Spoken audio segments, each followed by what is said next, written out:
Going back as far as the 1970s, there have been academics who have talked about a concept of wicked problems.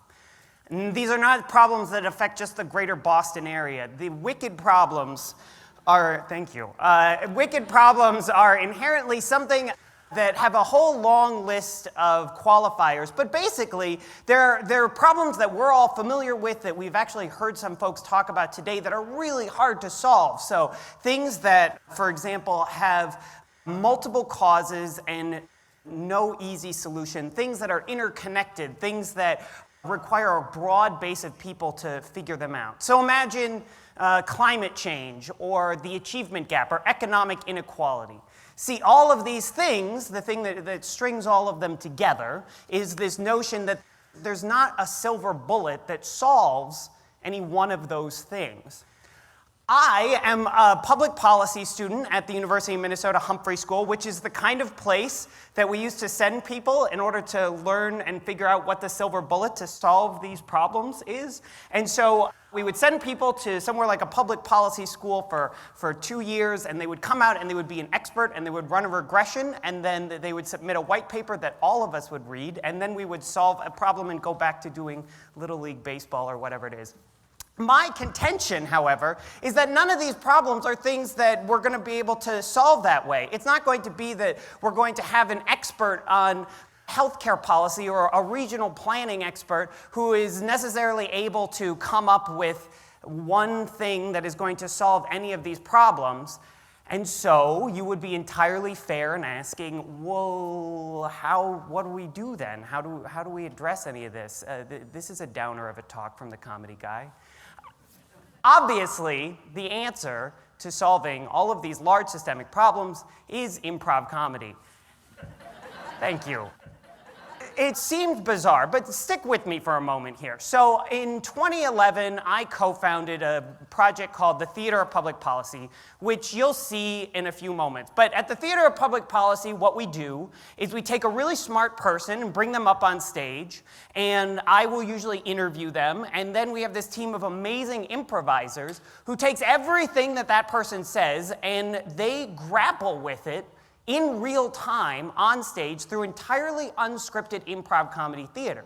And so they're trying to figure out and work through the really complicated, knotty problems at the same time that the audience is trying to work out some of these complicated, knotty problems. And people ask, oh, well, how do you do this? How do you build a cast that can do these things? And I mean, is everyone on your team somebody who went to the Humphrey School or has a degree in one of these issues? And no is the short answer. I'm the only one in our cast who is even in public policy school, and depending on how my midterm goes on Monday, I might be also not a graduate of the Humphrey School someday. So that's not it. But what it is that improv forces us to practice just a handful of really important skills that I think line up very well with wicked problems. So improv is really about, at the heart of it, being able to listen to what somebody else is saying, being able to collaborate and get up on stage with somebody who you have no idea what they're going to say, and I have no idea what they're going to say, and then all together we build something bigger together than any one of us would have created by ourselves. And it's inherently creative, right? Because we are creating something bigger than any one of ourselves. And those three skills are the skills that I think that we need in order to address a lot of these wicked problems. We need to be able to listen to each other, and we need to be able to collaborate, and we need to be able to be creative in how we approach some of these things. So together we're going to do an improv exercise, and there was already someone who left for the door. But the rest of you, this will be relatively painless. What I need you to do is take a moment, turn and make a group of people with the folks sitting right around you. So 5 or 6 people right around you. The number isn't that, but you got to be able to turn and sort of see them and definitely be able to hear them, okay? Ready, set, go. I'm on a timer here, so you all have to be relatively quick about this. So, good. You've made your circle. Good. Hopefully you're having fun. So, what I'm going to ask you to do is, in your circle, you're going to tell a story. However, you will each only say one word at a time. So you'll go around the circle, and you'll say, like, once upon a time there was a blah, blah. And you'll keep going around the circle telling the story. Your focus here is not to make the funniest story or the most grand story. Your goal is to make the story that just sounds like one person talking. All right? Makes sense? Don't have time for questions. On your mark, get set, go.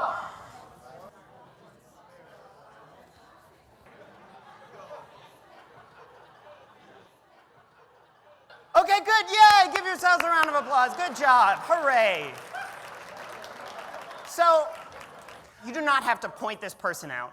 However, did anybody have someone in their circle who at some point did something that derailed this? Because it seemed like they had an idea.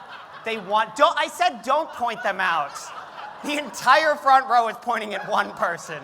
I don't even know how that's possible. So, okay, so that's one thing. Let me do the flip side of this really quick, and maybe there'll be more folks with this one. Did anyone feel as though every single time the story came to them, it was their job to say the, or but, and, yes, waving hands at me. I love this game. I love this as a metaphor. This is an exercise that we absolutely do as a cast to try and sharpen some of those skills. I mean, obviously, you all had to be listening to each other in order to make this work. You all were collaborating, building something. And I very much promise, if we had done an even more awkward exercise where I had asked you to sit silently and write a story all by yourself, I'm guessing very few of them would have been as interesting or creative as the ones that you just created as groups here.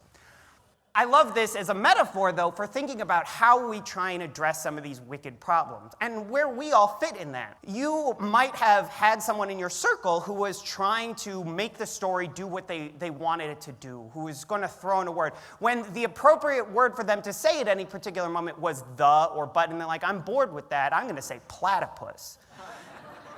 And that doesn't help. That doesn't help the story. That doesn't actually get us to where we need to go. On the other hand, there were probably moments when you or someone in your circle, the story came to you and it was behind the door there was a, and we wanted to know what was behind the door. And if you had said I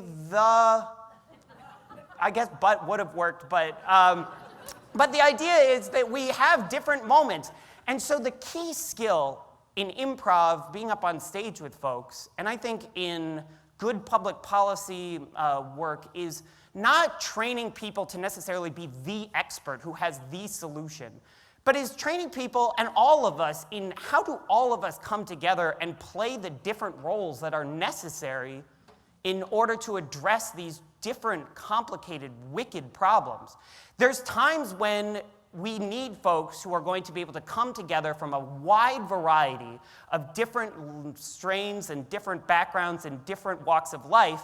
And some of those people, we need to play the role of and or the or but, because that is what that sentence, that story needs at that moment. And without it, it doesn't go anywhere. On the flip side, there are times when we need someone to be the person who tells us what the next chapter in the story is, and the rest of us need to be able to be there to support it. What I'm asking all of you to do is to think not only about what we ask of our public officials or our public leaders and the different roles that they play, but what role do you play? And how do you fit into a story of solving problems and of change?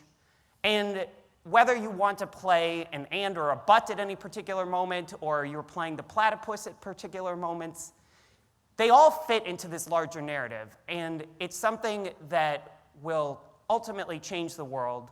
And if you don't believe me, please, I ask you, go home, go online, sign up for an improv class, and you will save the world. So thank you all very much.